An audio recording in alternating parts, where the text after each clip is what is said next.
Hello viewers, this is Mr. Banda, Mathematics Made Easy. In this lesson, we are going to look at a topic in O-Level Mathematics ECZ, and the topic is Introduction to Calculus. To be specific, we'll be looking at definite integral. Now, what is a definite integral? This is a type of an integration where limits are given. You know that you are integrating from a certain value of x to another value of x. Now, let's say we are given a function y is equal to f of x, and we want to integrate this particular function.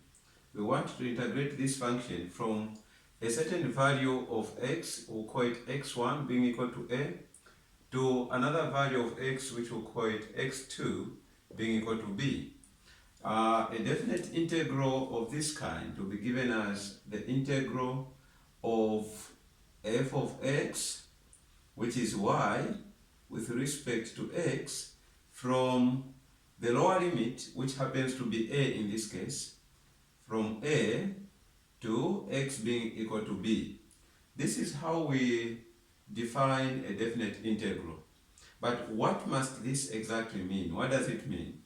So when you are told to integrate from a certain limit to an upper limit, let's say a to b, this function, what it means is that you have to integrate this function with respect to x.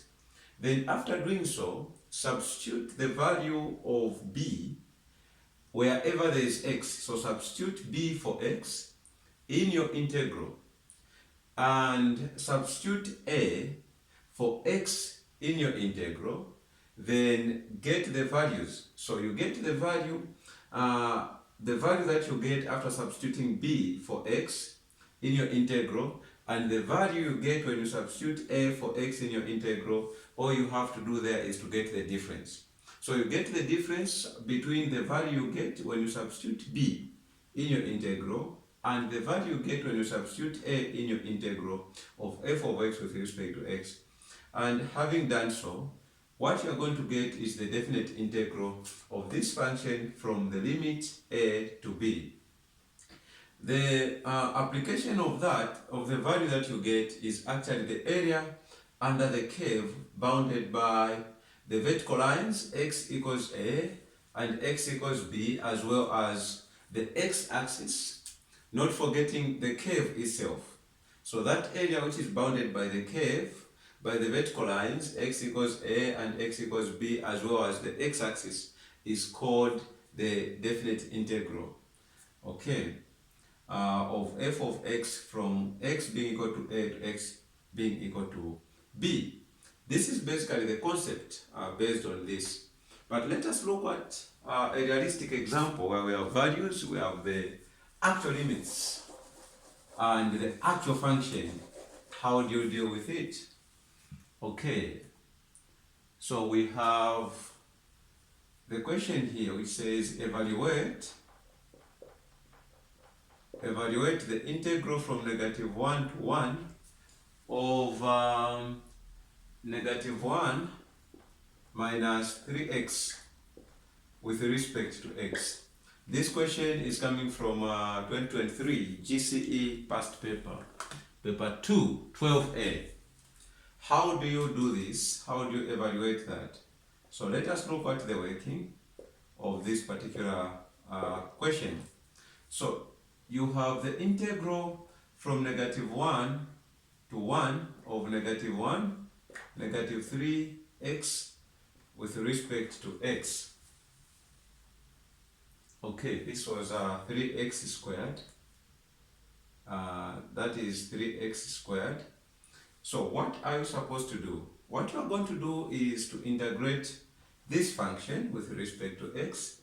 And what is that going to give us? This is -1, and when you integrate -1, you are going to have -1 x to the power 0, because -1 is the same as -1 x to the power 0, but according to the process of integration, you are going to add a 1 to this power and divide by 0 plus 1, the value that you get when you add a 1 to the power of x. Then you have minus 3x to the power 2. You add a 1 to this power and divide the answer that you get, like that. But this integration is happening from negative 1 to 1. Those are our limits. So when you do that, this will be negative 1x, because x to the power 0 plus 1 is x to the power 1, which is just x. In this case, you are dividing that by 1, because 0 plus 1 gives you 1. Then this will be negative 3x to the power 3 over 2 plus 1 will give you 3. And this integration is from negative 1 to 1. Okay, taking this question to this part of our board, negative 1x is as good as x, is as good as negative x, so that will be negative x over 1 minus 3 into 3 will give you 1, and 1 times x cubed, you have x cubed. And this integration is from negative 1 up to 1. Then this will give us negative x divided by 1 will just be negative x minus x cubed.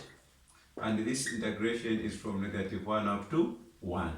When you reach here, what do you do with the limits? So like I said, you are going to substitute 1 for x, because our upper limit is 1. That's our value of b. And the value of a is negative 1. So substitute and the upper limit for x, you will have negative 1 minus 1 cubed minus, since I've said you get the difference of what you get when you substitute 1 and what you get when you substitute negative 1. So this will be negative 1 minus 1 cubed minus, let us now substitute negative 1. So when you substitute negative 1, you will have negative of negative 1, because this is negative x, so x is negative 1. This negative is this negative that you see here, minus negative 1 to the power 3. So this is basically the value that we are getting.